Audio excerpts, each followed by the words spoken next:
We're just waiting for Ryan, who stepped out for a few minutes.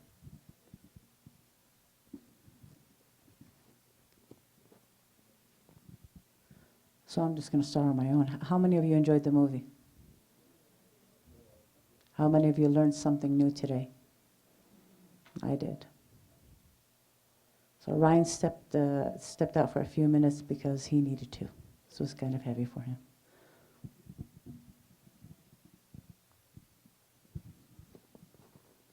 How many veterans out there? Thank you for coming out. This must be hard for you as well. You get to do that, right? Well, hello everybody again. My name is Samia Assed. I am with the ABQ Center for Peace and Justice. Thank you all for coming out again. This movie caught my eye, this documentary done by director Betty Yu. I thought it was an important piece for us to start talking about the reality of where our money goes and what happens to our kids out there, our men and women who we sent to the front line, and it's important to give voice to their experience. First, let me introduce Mr. Ryan Halrin. He is with Veterans for Peace and Iraqi Veterans Against War, and he has a phenomenal experience to tell us about right now. Thank you for being here. Miss Betty Yu, who is a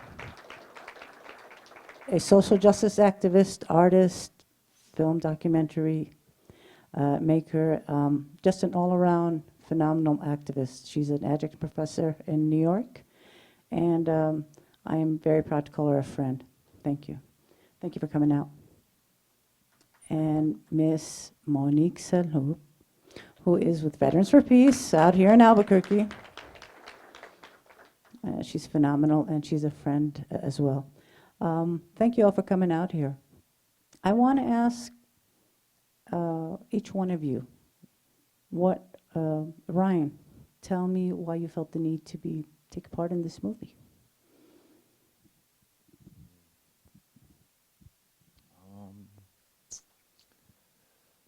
I don't know. I think, when Betty and I first met in Austin, Texas. Actually, Facebook reminded me it was 5 years ago, just this week. And Betty brought this amazing energy and experience to Under the Hood that had a lot of very diverse and beautiful organizing experiences that were coming into this space that found that work really valuable.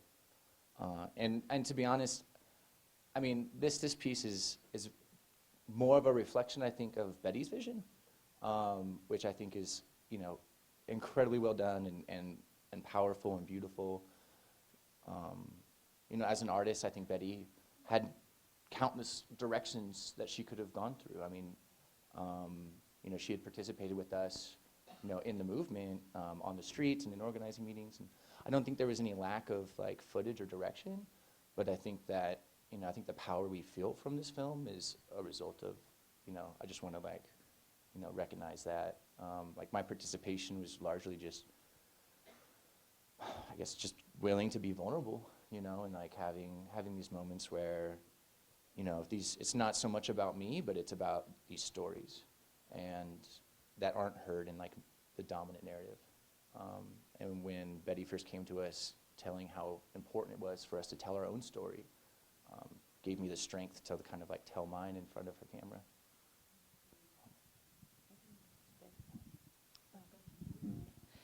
So I guess, yes, I met Ryan and Matt Howard and a few other civilian organizers who were at Under the Hood. Under the Hood, as you may know, is the GI coffee house that was inspired by the 70s, really, 60s and 70s, and it was directly across the street from Fort Hood military base. So this is anti-war space for veterans and active duty military members to come and have a safe space to speak their mind.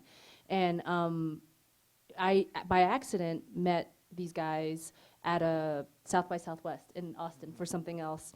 And then the following day, I visited the space, And I was so moved by the pure fact that, the sheer fact that there's a space here for folks, and it's across the street from the military base. I mean, that wasn't lost on me. I was like, that's so powerful. And for Ryan was literally, I think he just came back from Iraq. And I was like, he's still active duty and he's still involved in this anti-war organizing. I had never heard of that. You know, usually you hear a lot about veterans who come out of war and then they're working through their stuff and they become activists and anti-war advocates. So that I was really, really moved by that. And then the space, which was open to all kinds of folks. And then from there, I met a lot of other folks. I met Ramon in Texas as well. And given the level of Islamophobia, right, it's been for a long time, it's since 9/11, right, it's been heightened. So, you know, it wasn't as if Trump, you know, started it, right? It's been there for a very, very long time. And I was really, really inspired by his activism around lots of issues, around Palestine issues, around against the war. And then I found out he was a part of the initial invasion, he was in the Marines, and then he converted to Islam. And for him, Islam was his healing process. It was centering him, and it made him feel bold enough to actually take the next step to become a social justice activist and specifically speak out about being a veteran. Because I don't think it was until much later he told me that he was owning that, like what he did and what happened. It was much later after he got out. And I was really inspired by that. And then Nicole, I've heard her poetry. She's a well-known poet in New York locally. And then I met her through IVAW as well. And I was just really inspired by her story and what she went through. There's some stuff that couldn't include in here, but she's been through a lot of trauma. And she's often goes back and forth between gaining custody of her daughter and then losing and then gaining and then losing. So she's, you know, very just inspiring, and all of them are bound together by their, not just, you know, there's a lot of documentaries that have been made about the veterans' experience, but all of it is done in like silos, so they often do the healing by themselves in solitude. And what I was seeing in IVAW and even Veterans for Peace and other organizations is the coming together and the organizing, the collective activism is the healing for them. So I was like, why isn't this story being told? These amazing, brave folks who are able to say, no, like, you messed me up, and we're gonna actually organize to hold you guys accountable. And I really wanted to just help tell that story of their courage. Last thing is that also IVAW does amazing work with folks overseas. So they work really closely with OFI, which is the Organization's Women for Freedom in Iraq. And they're so conscious that their healing is inextricably tied to the healing of Iraqi civilians and what they've done there, right? Their healing is absolutely connected to holding the US accountable for what they continue to do in Iraq with the depleted uranium, with the leaving of like hundreds and hundreds of metric tons of depleted uranium that is continuing to poison the water, and the infant mortality rate is very high, the environmental toxins, the birth defects. So I was also learning a lot from them, because it was just beautiful, because they understood, like, yes, we got to leave, but what we did over there, we got to leave, but they can't leave. They're stuck with the situation, right, that we caused.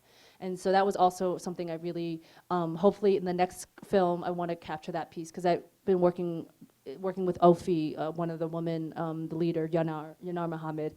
Would love to make a separate piece about her, but yeah. For me, yeah, that's definitely something to recognize. For me, I met Ryan about 3.5 years ago at my very first Veterans for Peace convention in Asheville. And for me, it was the first time that I was able to be around Iraq and Afghanistan veterans and actually be in a space with other individuals who were still trying to just kind of figure out what was going on, and also wanting to be active. So it literally was the first time where I felt like I was in a safe space with other veterans from Iraq and Afghanistan, and it gave me a sense of hope. And with Ramon and his and his organizing, I met him last year, and we did a few things, and for me, it was a realization of, here's this Hispanic Muslim, and for myself, being a first-generation American and half Middle Eastern, my father's from Lebanon, and going to Iraq and having dealt with my own issues there, it wasn't something that was on my conscious until I went to Iraq and then coming back. And so it's like all of these things kind of culminated. And so this film for me, I was telling Ryan and Betty, is one of the most positive films that I have seen in the sense of for veterans. I have a friend who's in the documentary, The Invisible War, and that is it is such a heavy film in so many ways, and about the rape culture in the military. It's a film that left me feeling so hopeless and about my own story of that. But this film, with the issues and the heaviness of it, there's, for me, a sense of hope in the sense of knowing that you have veterans, we're dealing with our PTSD and our mental illness, depression, whatever you want to call it, but we're still organizing, we're still wanting to tell our stories. And so the idea that you have Iraq Veterans Against the War and Veterans for Peace working together, period, to tell stories, to tell whether it's our story, bearing witness, because I feel like that's the big thing, is that it's about the bearing witness. It's about the feeling like I don't have to carry this alone. I carry it, but it's feeling like creating that space where I can now share my story. And I feel like that's one of the biggest things that we have to do as, if you want to call it a peace movement, is make that space to share and bear witness. We really, really need to bear witness. And in bearing witness, not offering our ideas or suggestions, but literally sitting and holding that space for that individual or that group, and allowing them to finally share their experience.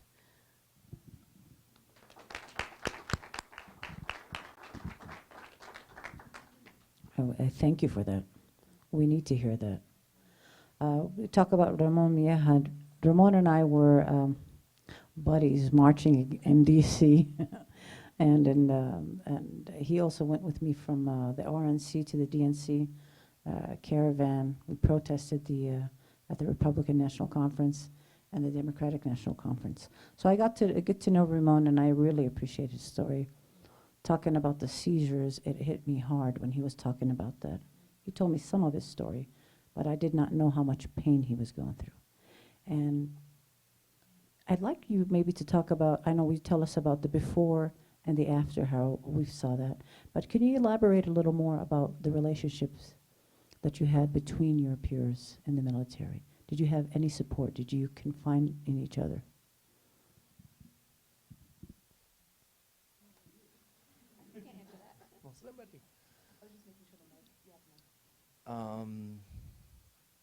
Between my peers' support. It's, yeah, I mean, there's the, I mean, people talk about this like brotherhood, which seemed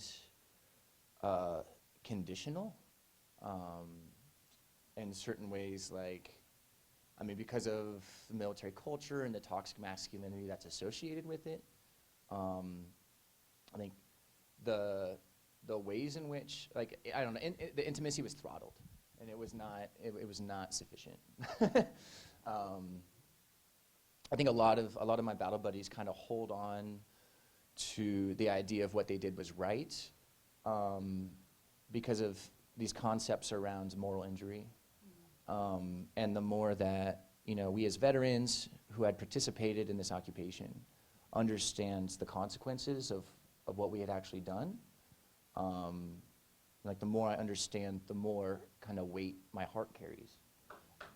And in a lot of ways, I think these other veterans are kind of hold that hold that rhetoric and hold that narrative of what we did was right as like a shield, you know, and as this protection, because if they were to understand more completely, I think they are all like exposing themselves to that. So that was just like I think that's a way a lot of veterans are trying to deal with this, is trying to believe what they did was right.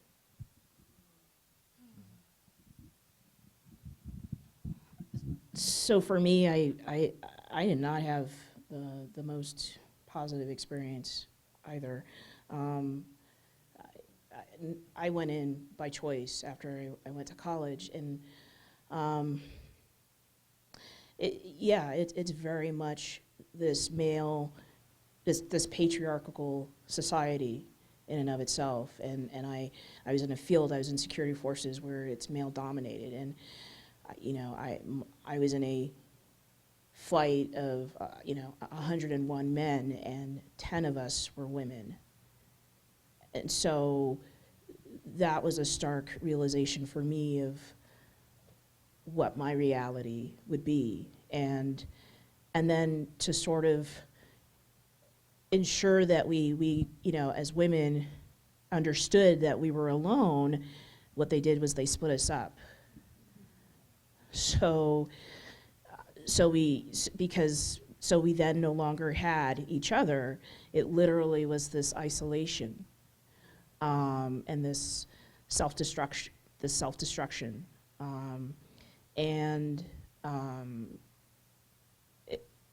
I abused a lot of alcohol, prescription pain meds, and so it was, and at the same time, in realizing this, I knew, like, having these epiphanies of like, what am I doing? This is not right. But feeling like I had nowhere else to go. So it was literally like, how can I shut this down? I need to shut my mind off. I need to shut my brain down. And then when I went to Iraq, and I shared this story for the first time at last year's Veterans for Peace convention, it was this coming to light of my last name and being half Middle Eastern, and then sort of this like, well, what are you? In the sense of like, I had some of my quote unquote buddies start questioning that. And I remember coming back one day to my bunk, and everything had been pretty much destroyed, and they had spread blood all over the place and had written, "Go home, you pig." So it was this, knowing like I don't want to be here, and I have no one to trust, and now I know that they believe that I'm an enemy also, and so what do I do? And knowing like, if they wanted, they could have very well done whatever they wanted to me. So coming back, I felt very weird in the sense like, it was sort of like, you know what, I went through hell, I went through shit, and I'm a woman, and there's this assumption that, oh, well, women serve, sure, but you went to Iraq, what did you do? And part of me was just like, what the hell did you think I did? The point of us being there was to conquer and kill. So, and so through Veterans for Peace, part of that was the recognizing of where vets in a space are questioning like what their role has been and what our role continues to be in the military in the United States and the world. And for me, it was just like, okay, how can I try to turn this into something?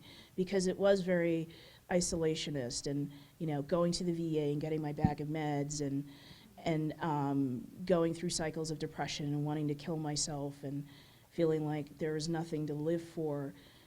And so now through the activism and organizing, it's not to say that I don't have these cycles of where I do get depressed, because I do, but it's like, I know that I have to keep moving and talking to people and letting them know that the military, this is not how our world should be. This is not what it's supposed to be. And I just finished writing an article talking about the environmental impacts of the military in the world, and it's just the stark reality of numbers, of having 800 bases in the world. That is our presence in the world, is that we consume and we divide and we conquer and we destroy and we kill. And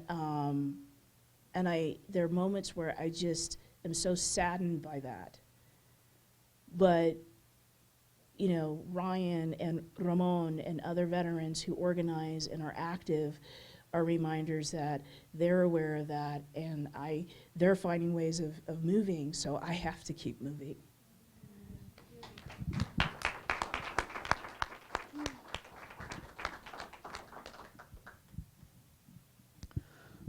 That's very inspirational. When you talk about your peers just moving on and being complicit with orders, actually they were just taking orders. But Americans were complicit. We put you there, we pay for the wars, we are so guilty of what's happened abroad and to you. And having to talk about your depression and your PTSD, how are you treated when you come back here? How is your health care? Are you covered? Can you talk a little about that?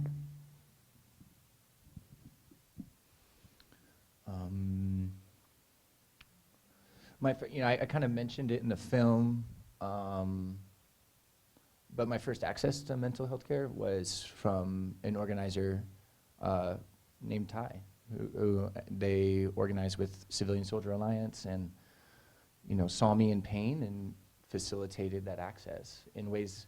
So in the Army, when you're active, there's this relationship between your command structure and the medical command structure.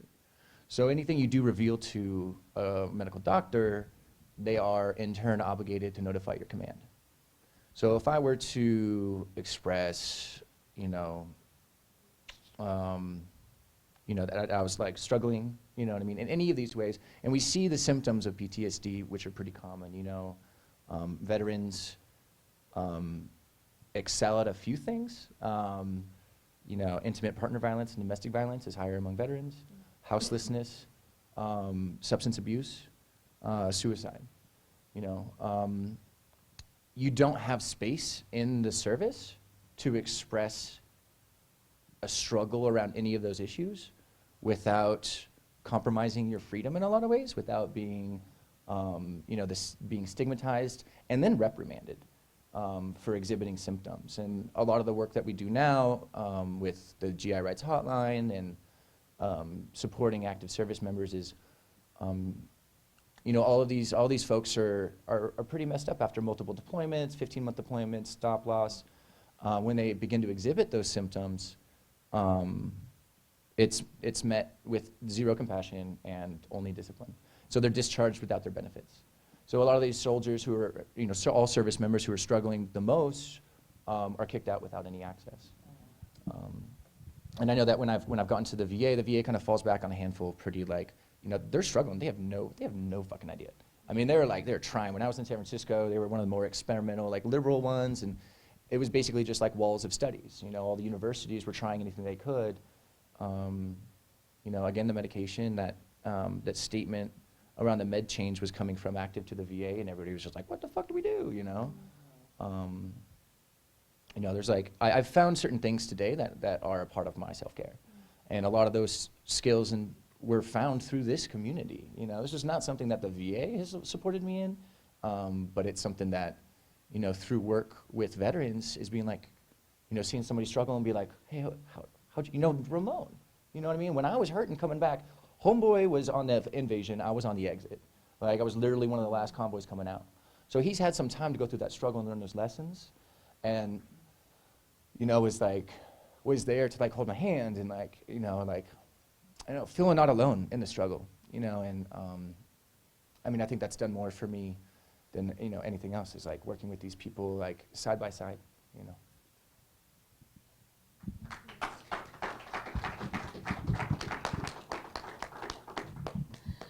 I do not go to the VA for my health care anymore. I can't do it. So I'm still, yes, I'm on medications, I pay for it, I have an outside therapist and psychiatrist. Interestingly enough, when I went to Asheville, there were some younger vets who were into the farming thing, and I was just like, oh, okay. And so coming back to Albuquerque, I was just like, knowing that there was this farm for veterans. And so now here, 2 years later, I co-manage the farm. We have 2 locations. We grew 3,000 pounds of food last season. It has been instrumental. And, do we have our issues? We sure do. But it is a safe space for us to be among one another, and we're a diverse group. I mean, we have a veteran who voted for Trump, and we have these hard conversations, but interestingly enough, it's a space where we can all be, if we're having a great day or not so good a day, and we're all just sort of in our space, but we're in that space together, and there's an understanding. So that's been really huge for me, and the activism has been huge for me, becoming really involved with Veterans for Peace, and working with younger vets and Veterans for Peace that are starting to come in, and recognizing that we have to start shifting that culture in Veterans for Peace, in the sense that we have a large group of veterans who have come back, who are coming back, and need to know that they can have their voice, and they need to have their voice. They have to have their voice, because for a long while I was very silent. I was afraid to speak. I was afraid to deal with what was coming up, because I literally felt like I did not have the strength to hold it. Like I would just break apart into a million pieces and not be able to put myself back together. And so, the local chapter of Veterans for Peace has been wonderful for me, and I have learned a lot from them, and humor, and also I think a longevity in their activism. I mean, our chapter, we have several Vietnam vets, and we have a World War II veteran, and so to me it's like witnessing this longevity of activism that they have been able to sustain. And so I recognize, like, this is a marathon, not a sprint. Yeah. And so, and one of the things that I really have lately realized is maintaining a level of spirituality in my activism. And so, I've talked with Ryan and Betty, and that I think that something that is missing in the peace movement is this connection to spirit, not religion, but this connection to spirit. And knowing that there's something greater than ourselves that has to keep us rooted. And so, if we can have that connection to spirit, it literally will keep us focused and keep us rooted, and that self-care that is so necessary, and something that I've had to learn and am still learning.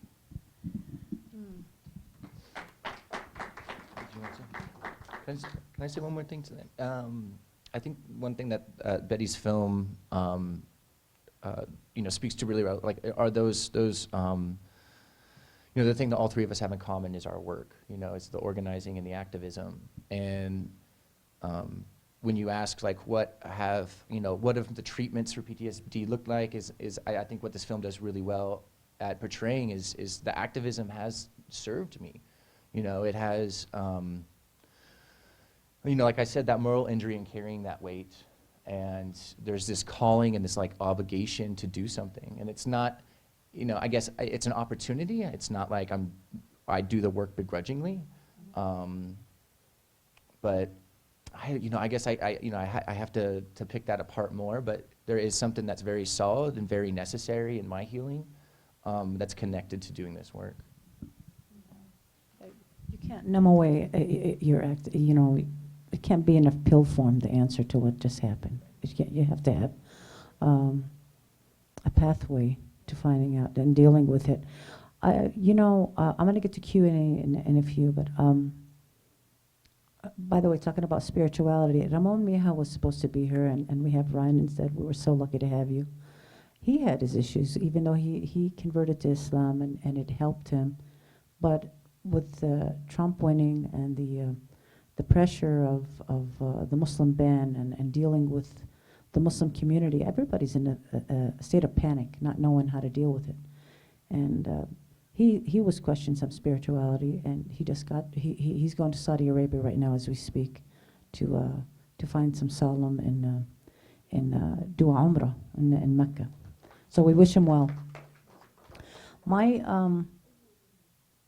Well, we talk about the Muslims. I mean, looking at Iraq, it was really hard. I'm a Palestinian American, a Muslim. I know what Iraq meant to many of the Arab communities and Arab countries. It was a very lively community, a rich community, and educated. If you wanted to make it, most Arabs went to Iraq or came to America. And to see it devastated that way, it's just wow. But it tells you a lot about our foreign policy, and we have a lot of grievances with policies that we fund, whether it's the Palestine-Israel issue, Iraq, what happened, Afghanistan. So we're dealing with Iraq and the aftermath of a very expensive war and a very devastating war for the population there and for our military. And now we have Trump now speaking about Syria. We have troops on the ground in Syria. I'd like to know, do you think this documentary can help or bring in some difference, maybe some opposition from veterans, maybe, to talk about stopping this kind of policies? Would it have any power among the military? Betty, you start first. I can't answer this one. I don't want to be I don't want to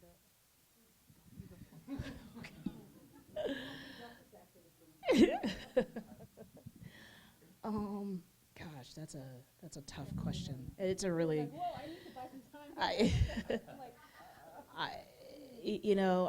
I don't know. I mean, all I know, I'm part of a Muslim Alliance national organization. We do weekly conference calls, sometimes a couple times a week, and we have Muslim advocates, lawyers who are, constantly analyzing and activists looking at this, the Muslim ban 2.0 and the new Muslim ban that just came out and goes into effect on Thursday. I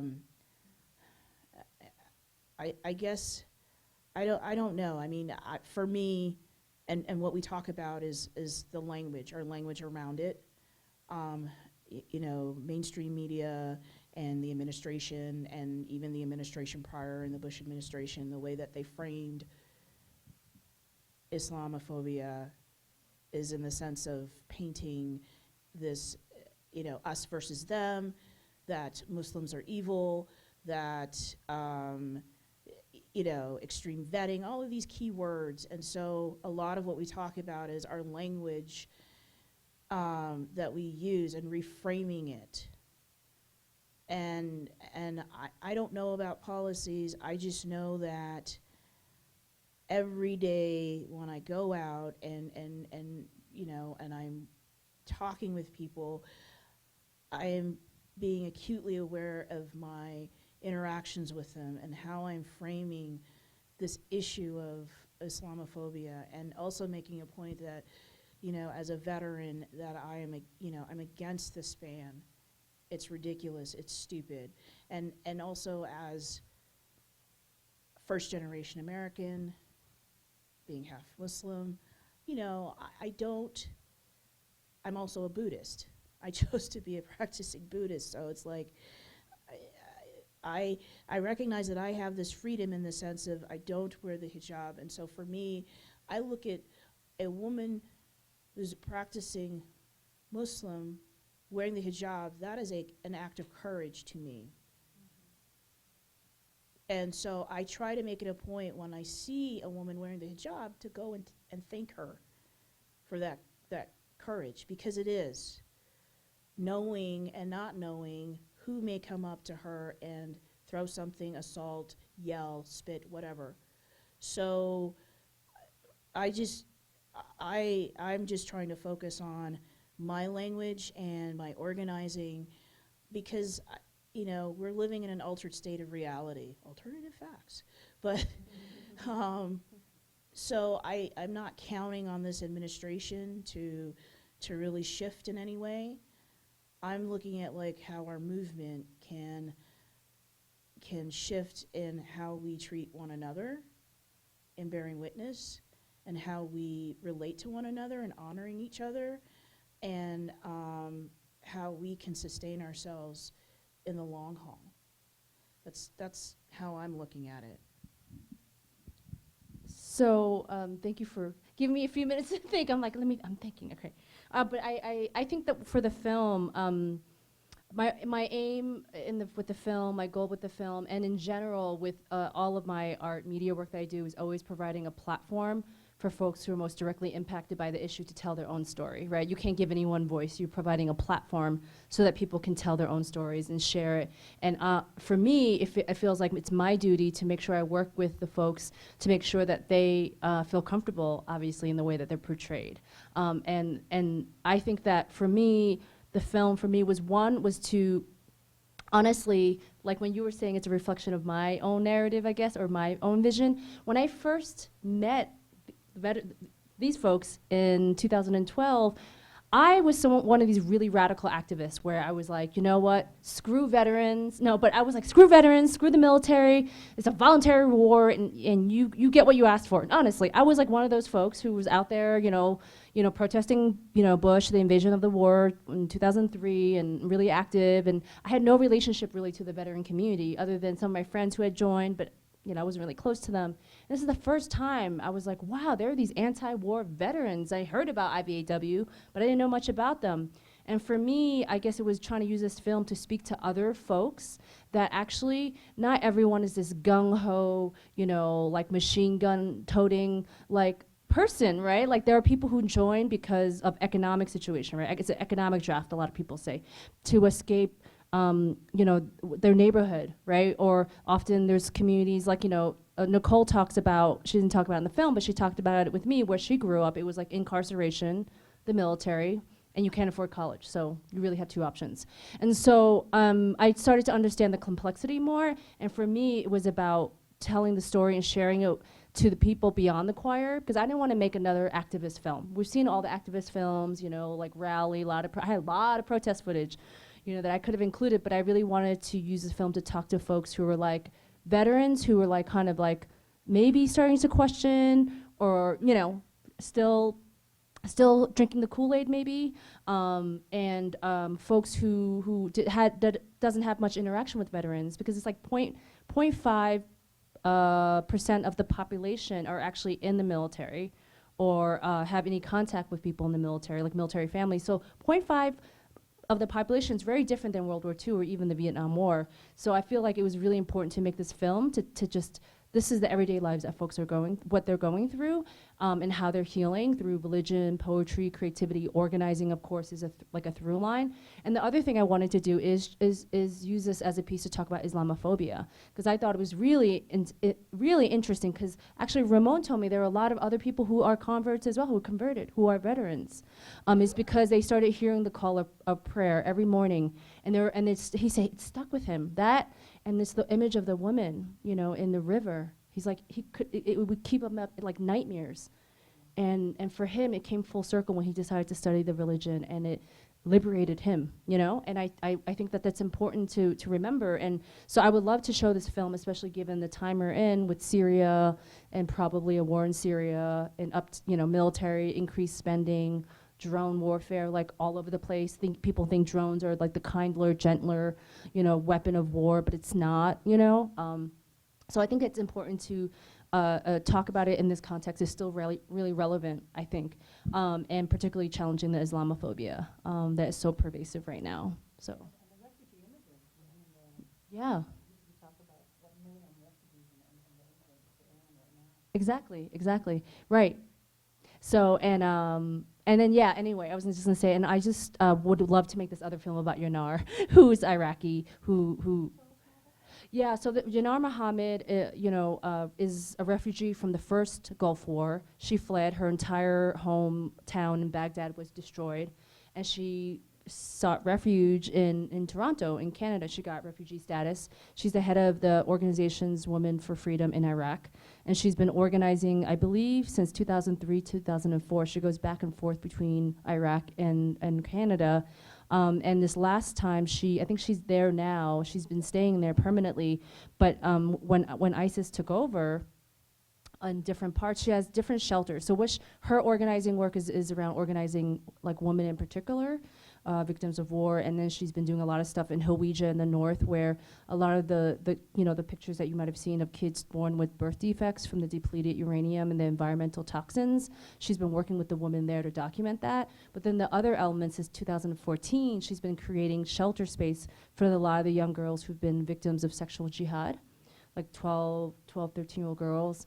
And she told me this story in 2015 where she said she went back, I forget, it was somewhere in the north, and ISIS actually took over that region that she had the shelter in for the girls. And they held the workers of this one shelter hostage. And I don't know how she worked it out, but she was like, you know what, you don't mess with me, I don't mess with you, we are gonna create this safe space for these women.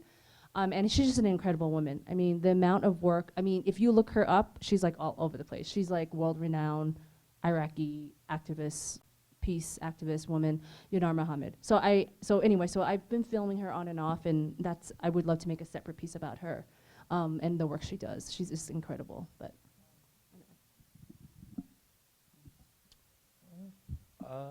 well, I don't have much to add. I mean, that hasn't been said. I think that was complete. Okay, say something. No, you don't get to know. Yeah, I really hear what was said about presentations being an act of courage, and I hear a lot in the work about creating a world where it doesn't take courage to present anything different than status quo. And so there's, the work that we're doing in Veterans for Peace and IVAW of, Vets versus Hate and Veterans Challenge Islamophobia, are just attempting to build a world in which, there is no fear to be Muslim in the United States or anywhere in the world. And I think this film is definitely a tool that we can use to raise the awareness, and telling Ramon's story is, contributing to that in I think, a really powerful way.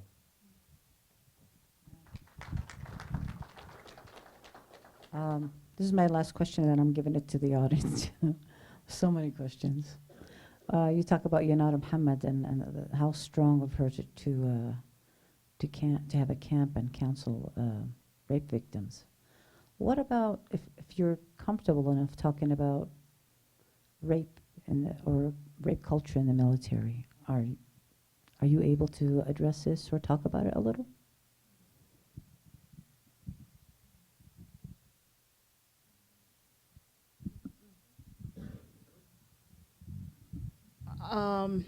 So I won't personally talk about my story, but I was raped. I actually was I was raped by a doctor before going to Iraq, being deployed, and it's something that I continue to struggle with. And I can say that our military, it's like I mentioned earlier, it's it's a patriarchal society, that it does exist. It's hard to describe unless you've been in it, but it's self-contained, and rape culture is alive and well. I do not believe it's going away for as long as the military exists. And so, and I do want to say that it's not just women; it's also men who have experienced this, unfortunately. And so, I think a good example is, I don't know how many people have heard about it, but within the last week, we hear about this network of Marines and these photos of, fellow women. They're supposed to be fellow Marines, and how they have utterly degraded them. And so, we talked about it. We were talking about it in the car a little bit. And so to me, it's just like, I'm like, yeah, I don't think anything. I really believe nothing is going to happen as a result of that. This is obviously, again, another example of how it's just common. This has been going on. And so the fact that it just was somehow released or leaked really doesn't mean anything to me. And so, it's something that I'm constantly looking at, because the number of women going into the military has exploded. The fact that they, open up combat positions to women, the issue of gay, lesbian, transgender soldiers. Our military is a capitalist institution. So they're going to capitalize on whatever body they can get into the service. They don't care if you're heterosexual, homosexual, transgender. They don't care about that. So it's about, I just heard somebody said a warm body. So, these issues of, quote unquote, wanting to take care of the troops, I think is summed up in what the quote unquote commander-in-chief, that I choose to call him predator-in-chief, all they have to do is fight and win. That's what he said. So the rape culture in the military is not going anywhere. I had a commander when I was in Iraq. I will never forget what he said. He said that women just have to understand that rape is a side effect of them being in the military. So it's not going anywhere. And so, again, I just look at, okay, as a woman, as a survivor, I really even don't like using that word for myself, but so I know that there are young women going into the service because of economic draft and trying to escape violence and whatever it is in their community or family, and then they're going into a community of violence that will be perpetrated upon them, that they will learn how to perpetrate that violence, and they come out, and then they've either been perpetrated on or will be, and then they continue that within themselves. And so when someone goes into the service, it's not just the family, it's the entire community, and it's our entire culture that is affected. So that's how I look at it. That's how I look at it. Nothing. Yeah, thank you.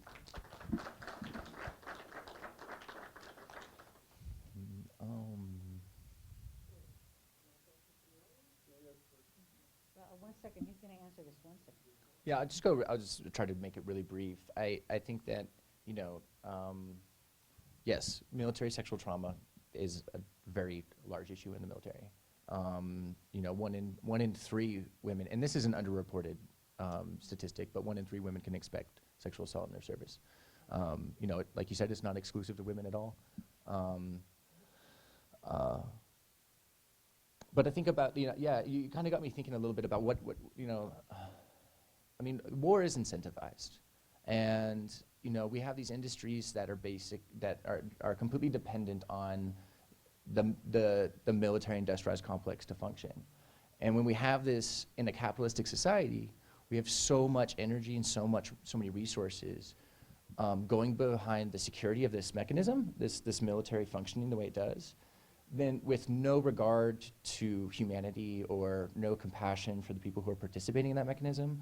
And I just want to second what you said. I mean, what that does is create a world in which these are not humans, in which these are machines to operate. And women, and so we understand that as soldiers. We understand there's like this humbling experience where we do not see, we're just a member, a link in the chain, where we dehumanize ourselves and we dehumanize each other, which set the conditions for just the misogyny and the patriarchy and this masculinity to just become this incredibly violent in a very physical way against women constantly. And you carry it outside, too. So you do that? Yeah, I mean, it doesn't go away. It's conditioning and training, and unless you do work into unconditioning that, it's going to happen. Okay, I guess we can take a few questions. Mr. Bill? Hello? Yes, you are. It's on? Okay. I'll be brief. Thank you, first off, for the film, and thank everybody for participating in discussion and being in the film. It's vital. I hope that this film will be seen widely. So much to say, but what I will say very briefly is I, from personal experience, know what kind of pressures and resources are used by this government against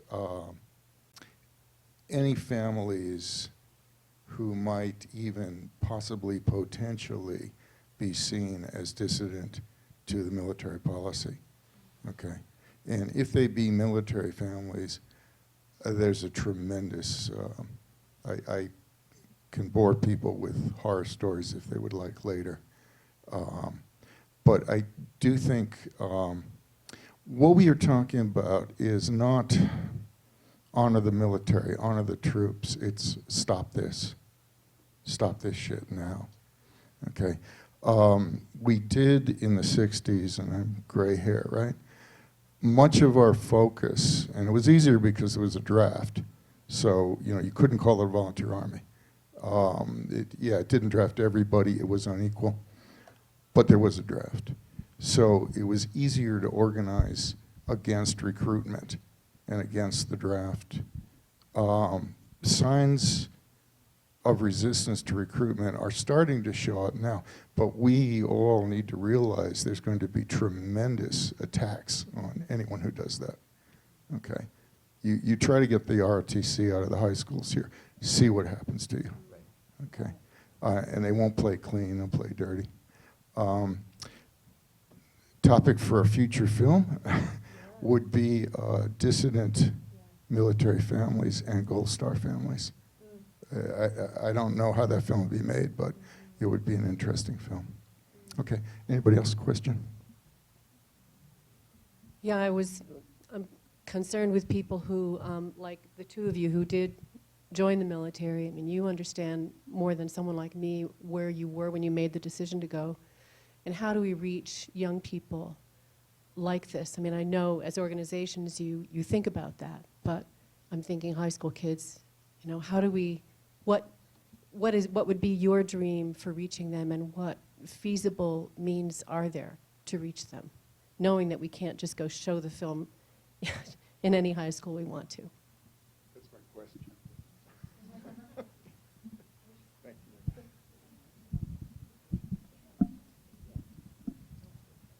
Thank you for the question. So just so you're aware, and I just want to comment quickly. So to give you an example, as you probably know, sir, Chicago is the most militarized school system in the nation. 12,000 schools, junior ROTC and high school ROTC have literally invaded their school system. So and Veterans for Peace is having a convention there in Chicago this summer. So that's something that we will be addressing and talking about. But as you mentioned about counter recruitment, so you know, with Veterans for Peace and IVAW, counter recruitment is big, and so it is that going into the schools. Like one of the things that I do here in Albuquerque is I do go into the schools. This coming month, I have 2 schools that I will be going into. I've talked to kids from 3rd grade to college, and I go in and it's amazing. I don't go in to dissuade anyone. I really just kind of open it up to the kids, and I found it to be an amazing process because kids they're honest and they will ask you those questions, and once they start asking those questions, it allows you the ability to answer honestly and tell your story. So I have found that to be one of the most amazing things, not only to be able to go and do that for them, but for myself too. I've had teachers who overall have been really responsive, but I've also had teachers who have been a little insultive to me, but you know, I take that with a grain of salt because when we look at our school system, our public school system, it's been a systematic plan of defunding. And so we are now at this critical point where public school systems across the nation have become dependent upon ROTC. They come in, it's like free money.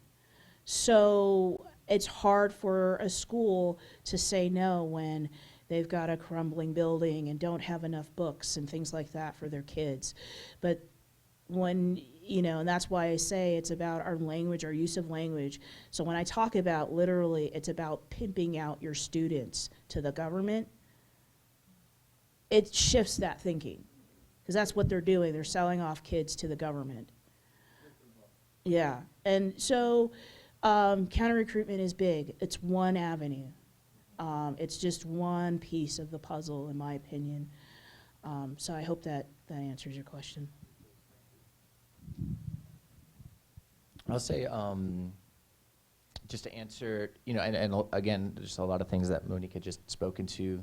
You know, we need recruiters out of schools, and we need to not just limit, but eliminate recruiters' access to high schools and public education, and also the information of students, which is a pretty common policy. I don't think that's a national policy, right, where the information of all students is given unless they opt out.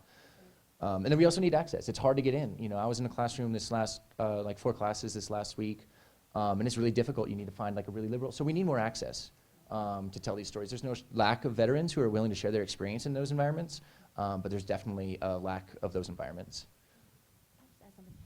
I forgot to say that the other audience for this film is actually the high schools and the colleges and maybe even middle schools. I don't know how early, because actually the public housing projects in New York, actually, I was shocked when I went into one of them. They have like a recruiters in the program. They have a free program where they'll buy, like seriously, I saw kids as young as 7 and 8 to 15.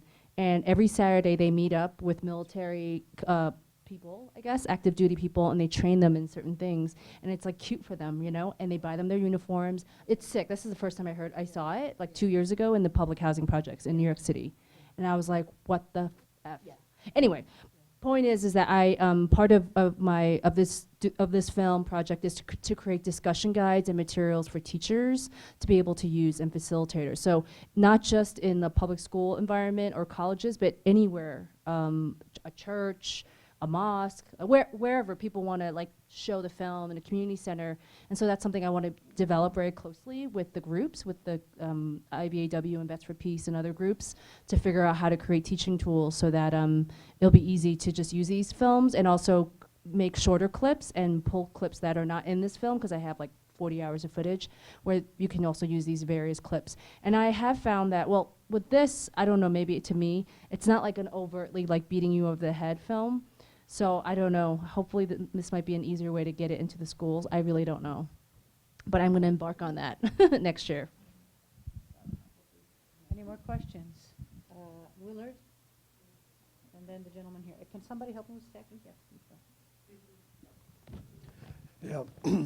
First comment on ROTC in high school.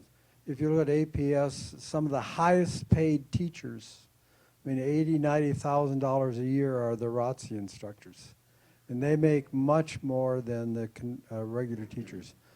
But, yeah, certified teachers. Anyway, I frankly consider the all-volunteer military a disaster, an absolute disaster. It may work well in peacetime, but we haven't had peacetime for the last 16 years, and what we're doing is just wearing out the 3 million people that have served in the military since 9/11. So the last time that I'm aware of that, well, the military-industrial complex is like a gale force wind in support of war. And the last time this country ever had a real effective counter force to that was during Vietnam, when the parents and other adults of people that would potentially be involved in the war actually got out. And Nixon ended the draft in '73, and one of the main reasons he did was because of all of this tremendous resistance to the war. So the question, and what I see now is what we're doing, and we do it because we have to do it. I mean, it's in our nature. Is basically we are spitting in this gale force wind. We are not, I don't think, very effective. So the question is, would you guys support bringing back a draft, national service for young people that graduate from high school? That's a good question, but I'm going to take the second question as well from the gentleman behind you.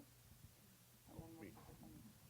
Oh, I'm just curious if any of you, any four of you can answer this. You ever have the conversation around the incongruity of you folks being very familiar with the military? You've served under fire. You've been there and you've done that. You know the consequences.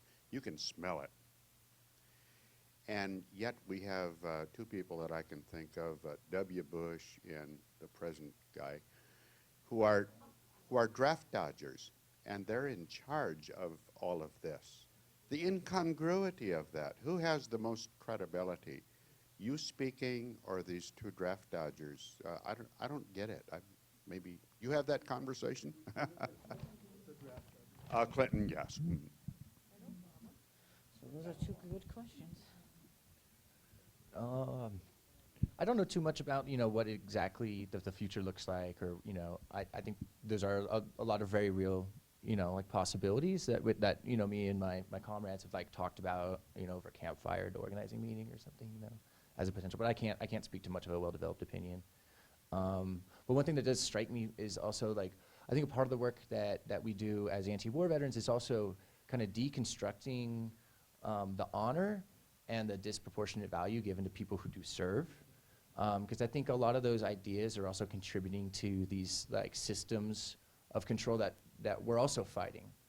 And so I think there's plenty of reasons to take conflict with Bush and Trump. But I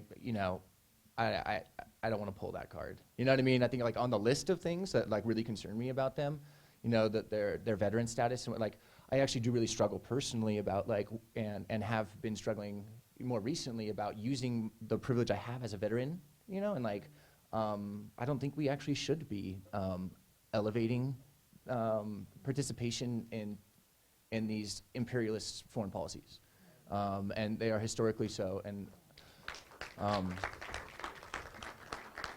so what Monique said about changing the language, and changing like what are we contributing to as we move forward, and is this just something that we're going to have to fight again in the future? So, your question, Willard, about draft. You know, I really believe, one, that I don't see any administration, at least right now, reinstituting the draft, because I think there is a realization that that would then galvanize the remainder of America who has not sort of woken up, like, what's going on. So, but I could be wrong, but that's my personal belief.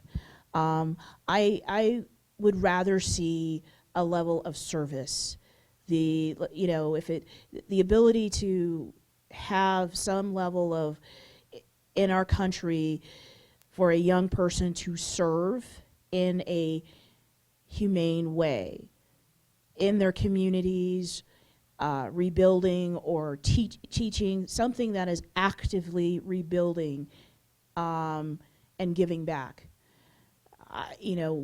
Growing up in my household with my parents, it was that, be glad you're an American and that you were born in this country. You have no idea how lucky you are. I mean, it was drilled into me. And how ironic for my father, coming from the Middle East, who then went into the army. He served, he retired. And I see him in a huge state of denial about just things that he did and experienced and witnessed, and even about his own spiritual past and being a Muslim man. It's utter state of denial. So for me, it's more about how can we serve this country, so to speak, but our communities. So that's what I feel about the draft, and I don't envision the administration of any kind doing that, because they know what that would then cause. It would shift the power, so to speak, to the other direction. And in regards to, like, my thought process about, Trump and Obama and Bush, draft dodgers, or whatever the case is,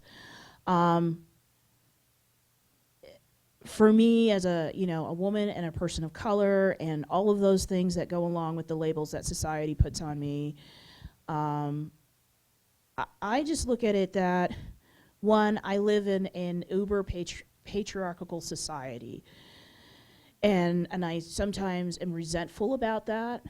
And so I just look at, okay, this is the structure, the society that's been established, not just here in the United States, but in so many parts of the country. And that a system has been put into place, not just with this administration, but I believe throughout Obama's administration and Bush's, and I'm sure prior, but 9/11 laid this foundation so that now here we are, and we have this megalomaniac who has basically everything that he needs at his fingertips. And so I just, I don't look at the likelihood of being able to have a conversation with these people. So what's important to me is, how am I relating to your presence here and the questions? And then when I step outside, every day when I leave the house, I recognize that I am going to, I may encounter something positive, or I may encounter something negative. I'm very outspoken, and I'm very, very visible with things that I have on my car. And I told Ryan and Betty this story, that the day after Trump was elected, I put an inverted American flag on my car, knowing what that would do. But for me, it was a way that I could speak out and recognizing, okay, we are a country that is in distress in so many levels. And so recognizing that there would be people out there who would, yell obscenities, whatever it is. And I still think, okay, am I going to go back to my car and have my windows busted out, tire slashed, whatever. But it's yet another way that I can be active and speak out. And so it is about how am I relating to other people, and it's not to say that I don't get angry. I get angry every day. I'd lie if I said I didn't. But I know that I'm not going to have that opportunity to talk to these people in the White House, the administration. It's about how I'm relating to people here in my community and anywhere else that I travel.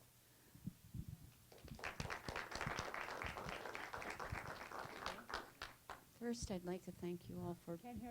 I would like to first thank you for putting yourselves vulnerable, for letting us hear your stories or letting me hear your stories.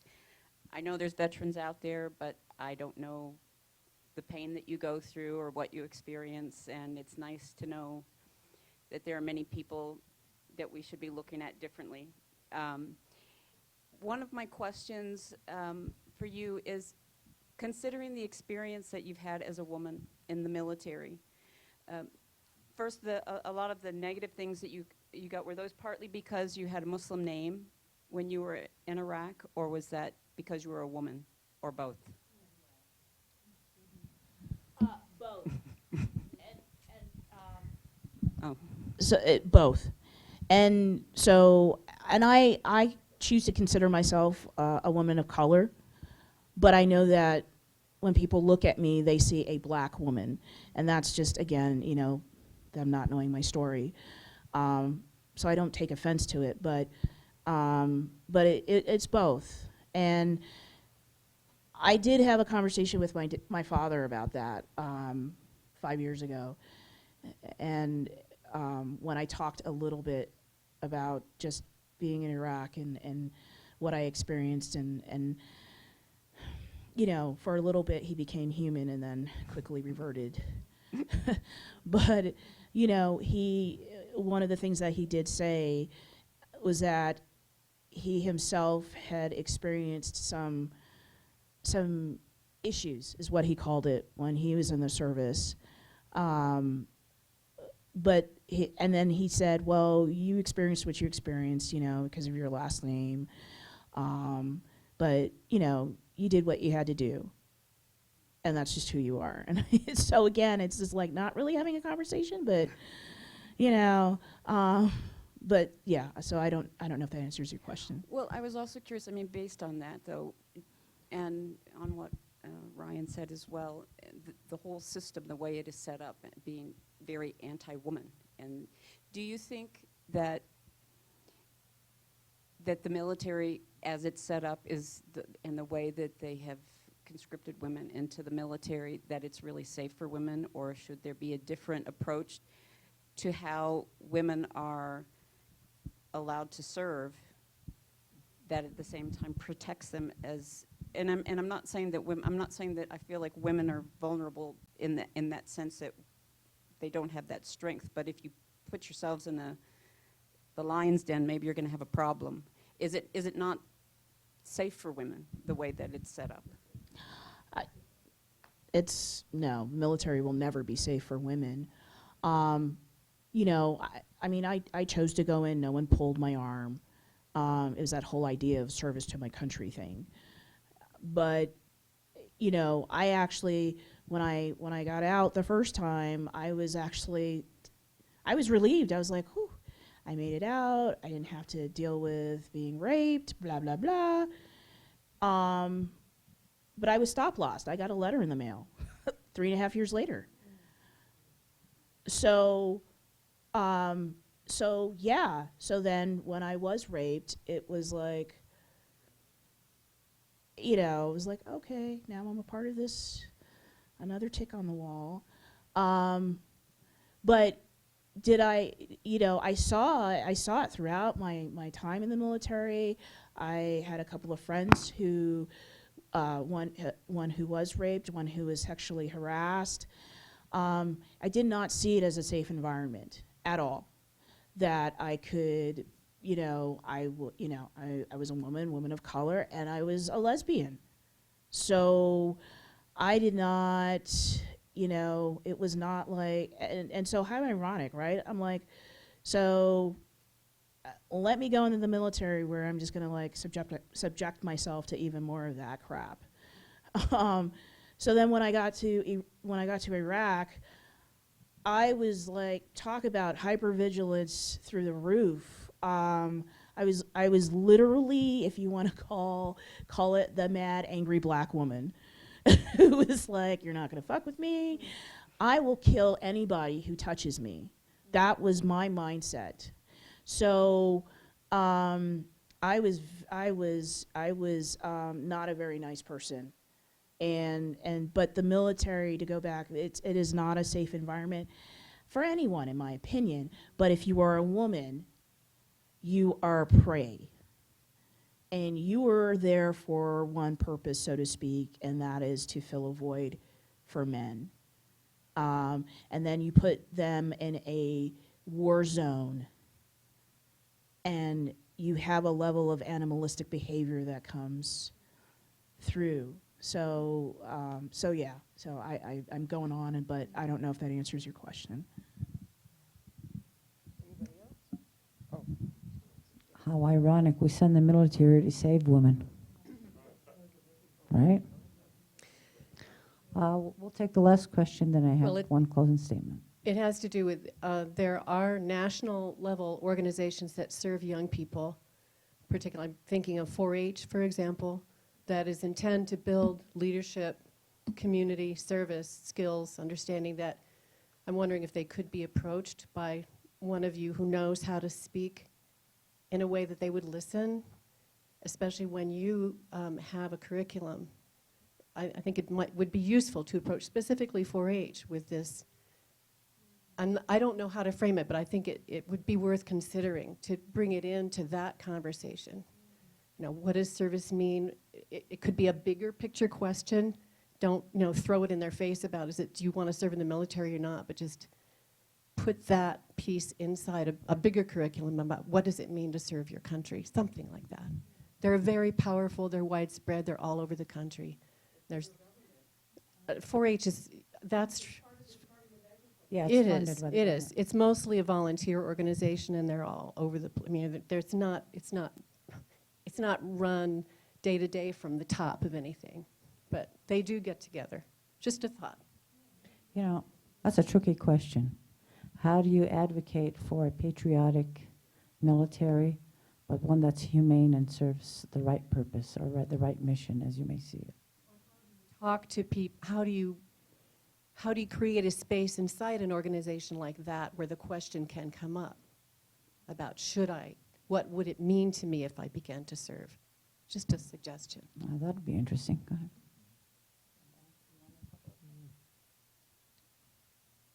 Yeah, I don't know much about 4-H. I know that like I agree with the need to have a counter narrative because the conditioning is so deep, from like GI Joes to war movies to so that is that's a monster, right? The impact it has on children, and any way that we can tell this story, tell this narrative that is counter to mainstream, and the more that we like continue to work, and this won't be the end of it, and I'm new to this stuff still as well, like super new. I have so much to learn from people who've been doing this before, so it sounds rad. Yeah, I too don't know a lot about 4-H, but because of the veteran farm and us working with the Bernalillo County Extension Office, we've got exposure over there. But I guess part of it is, I think I don't know. Would I love to see on a national level some sort of like peace curriculum in our schools? Would love it. Would be amazing. I don't know if that's viable, if that's practical in our lifetime. I have no idea, but I just know that with what we are doing in regards to counter recruitment, it's one tiny way that we're able to have those conversations, and I think too also. In seeing the movement garnering new activists and re-emerging activists that had taken a break. One of the things that I have noticed is that there are a lot of youngsters out there with them, with people and their family and their parents. So, you know, I'm trying to like look at ways of how I can engage with those individuals, because they obviously are in a community where people know each other, and it's kind of how I've been able to get into a couple of new schools here in Albuquerque because of being out there at some of the protests and meeting some of these people, and then they get to hear me or hear of me, and then so that's kind of how I'm looking at it. So yeah. 4-H, I will look into it. I don't know much about it, but I will say locally in New York, there's a bunch of, and just across the country, I'm in touch with other artists and filmmakers. One friend of mine who made a film about, right, because a lot of it is needing to deconstruct military culture, right, and violence, and particularly the machismo aspect of it, and you know, this, you know, how it's very related to, you know, video gaming culture and all of this, right? It's like permeated throughout our entire culture in the U.S. in U.S. culture, and so a friend of mine is making a film about video gaming, right, and how it's absolutely like a pathway to recruiting being recruited into the military, and so the idea that we have is to create some kind of larger curriculum that's an anti-war curriculum. I want to start with a discussion guide with my film and, you know, maybe a few other folks, but I think it's important to also obviously connecting the dots. So it wouldn't just be, for me, because these are human stories, these are about putting a human face on the issue. It's not just, straight up like protest again, an anti-war film, but through it, I want to have discussions, right? Like how much money does go into the military and the Pentagon and the Department of Defense, right? Versus our schools, as we know, you know, versus local community services and centers and serving the community, like you were saying, or supporting service centers that serve the community, right? And what are the alternatives, right? Creating means for alternatives for young people of color who feel like they don't have a choice.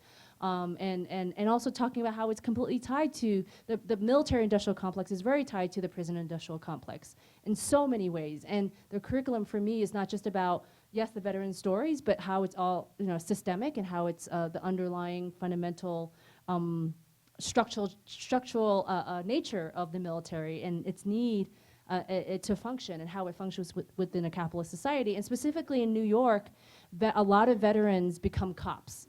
NYPD has the highest recruitment of veterans in the country. And the NYPD is extremely violent, and particularly amongst people of color, black folks, right? And we're connecting a lot of those issues. And so I think that's really important to connect those issues. And the militarized nature of law enforcement is huge. New York, we just had 1,000 more cops enter the police force. Yeah, they're people of color, right? But doesn't mean anything, right? We know that. So it's also connecting all the dots around that.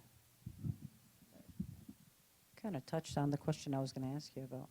But going back to 4-H, 4-H is predominantly an agriculturally based, not anymore, really. That's well, I was trying to get my kids in. Okay. Well, it would be interesting to get this. It would be really interesting to get it into the curriculum. My question to Betty, there's one more? I'm sorry, go ahead.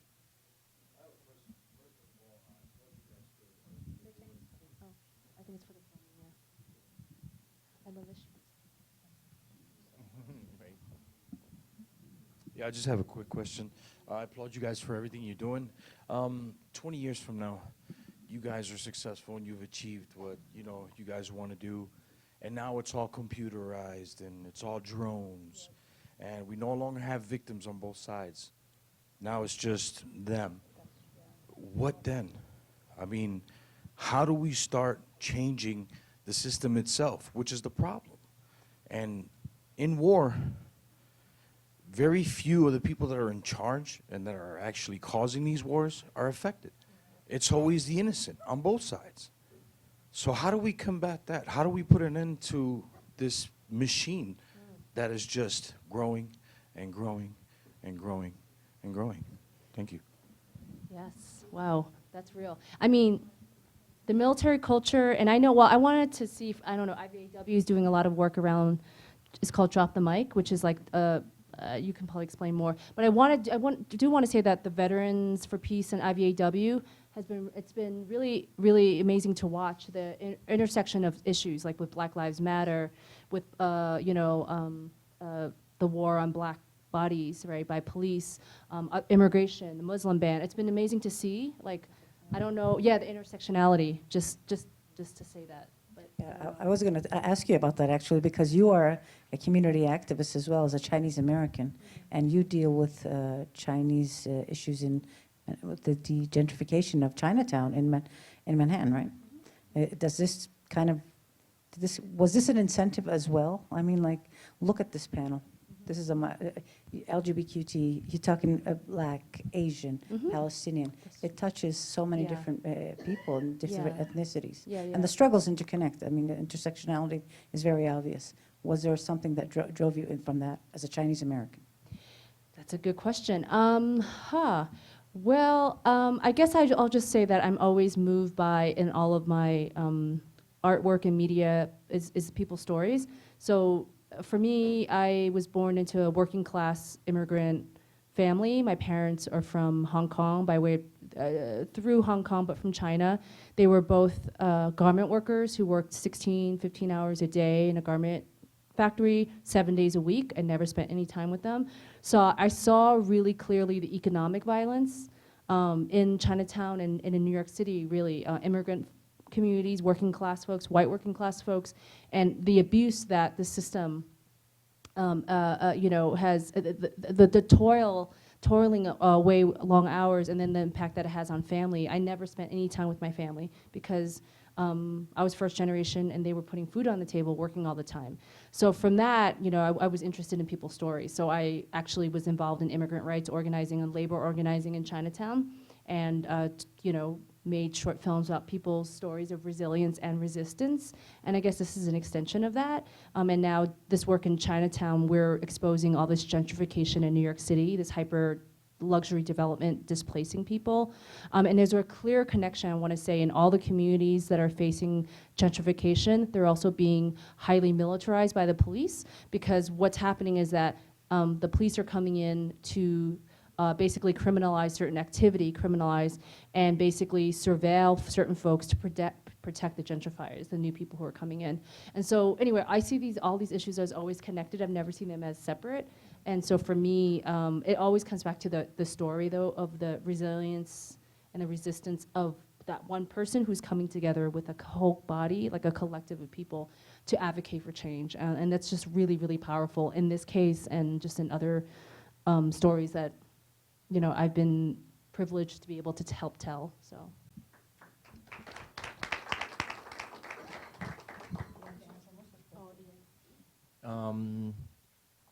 Yeah, the more I learn about these oppression, and the more I learn about the history of oppression in this country and in the world, so I also have been like seeing the intersectionality of it.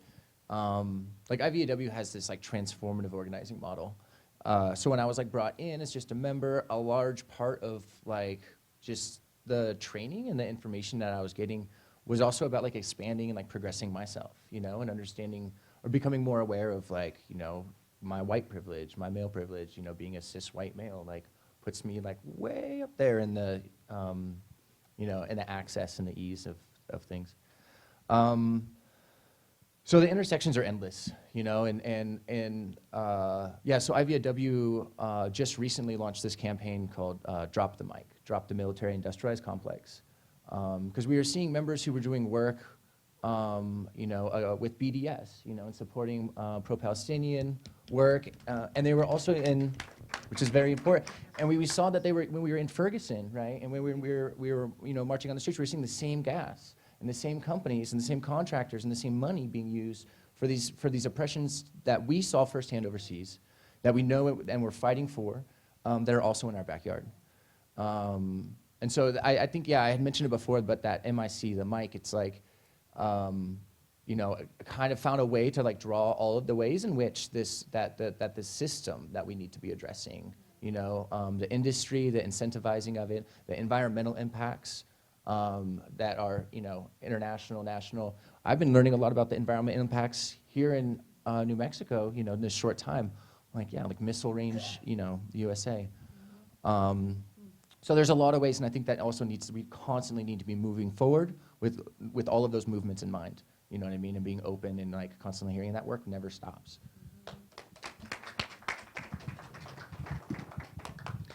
So yeah, I mean, both Betty and Ryan hit the nail on the head in the intersectionality, and with Veterans for Peace, we have we call it PAWPAW, Peace at Home, Peace Abroad. So it is the same. It's the same concept in the sense of recognizing what is going on overseas and with the companies and contractors and what's going on here in our communities and how that's all paralleling. And in regards to your question, like I think what I see is I see, obviously the militarization of our law enforcement agencies, and so and how drone warfare is now quote unquote normalized into our American society, and how that's being integrated in our communities. You have Amazon dropping off packages at your door with a drone and things like that. But I also think that with the announcement of, $56 billion increase yearly to the military, now, okay, so all of that equipment and money and surplus, so now you've got an even larger surplus that gets circulated down to local law enforcement. And so even if we were to have an automation of a severe, extreme automation of our military, we now have this branch of militarized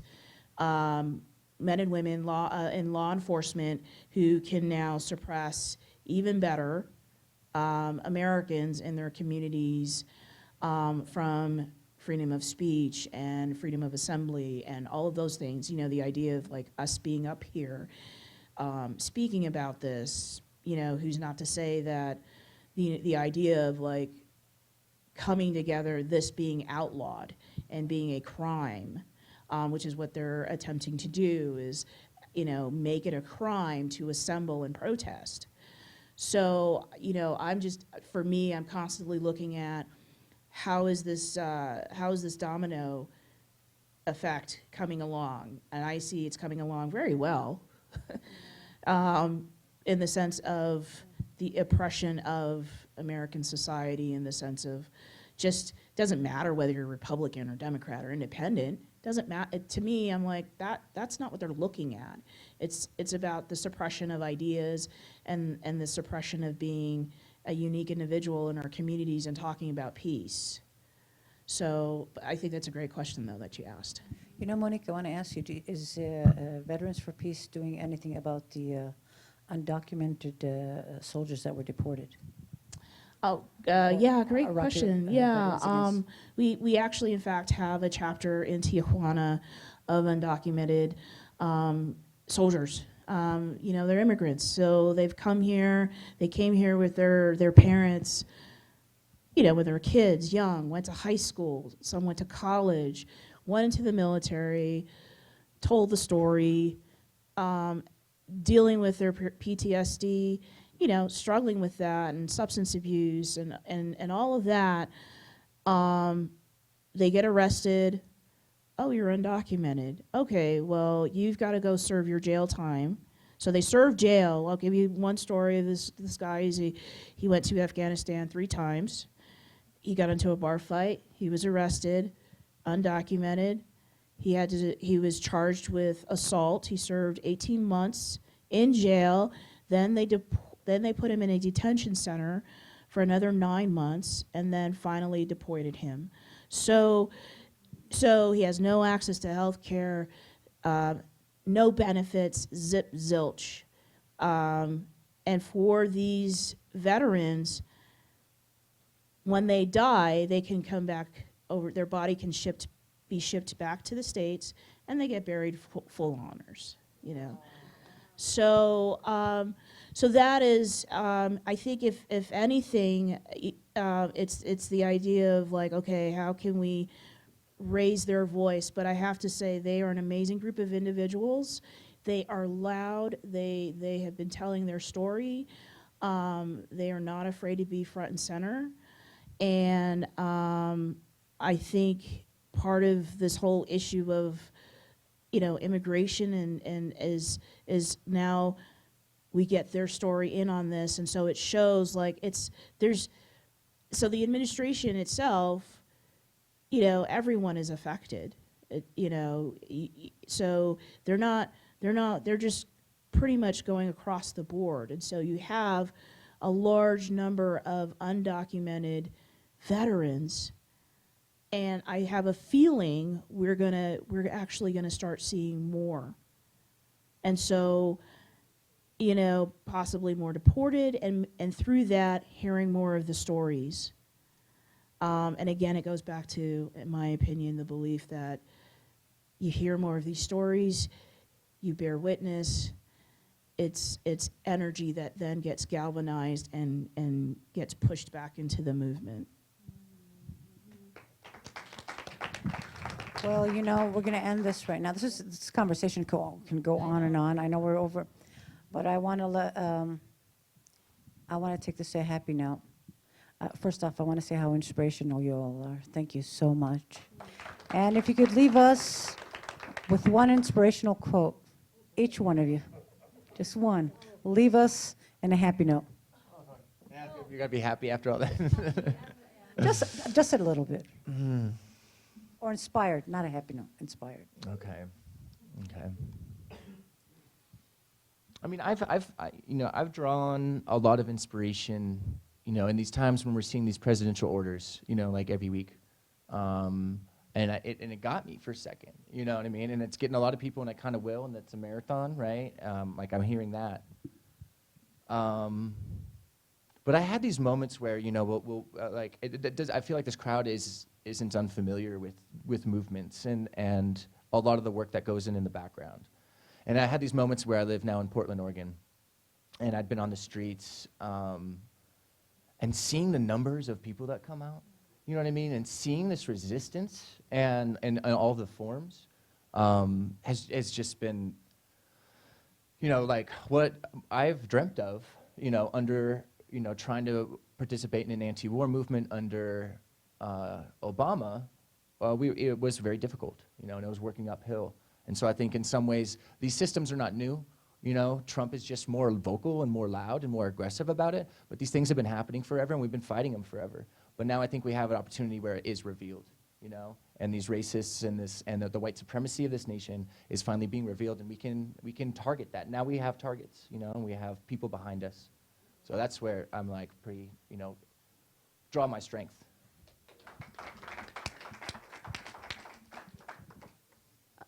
The quote that, when you said quotes, the quote that's in my head is by Sada Shakur, who many of you probably know as a Black Panther who is exiled now in Cuba.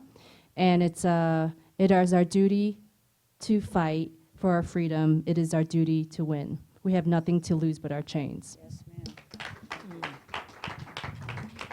Thank you. I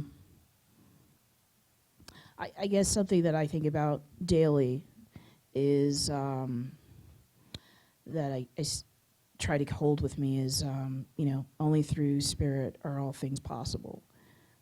So it's just something that I try literally every day when I sit in my car before I take off, that's what comes to my head. And, I have one of the tattoos on my arm is, let go, let spirit. And that's literally what I try to do every day. Wow. Thank you so much. Thank you, Ryan, Betty, and Monique. Thank you for coming out. Thank you very much, everyone. Thanks for coming out.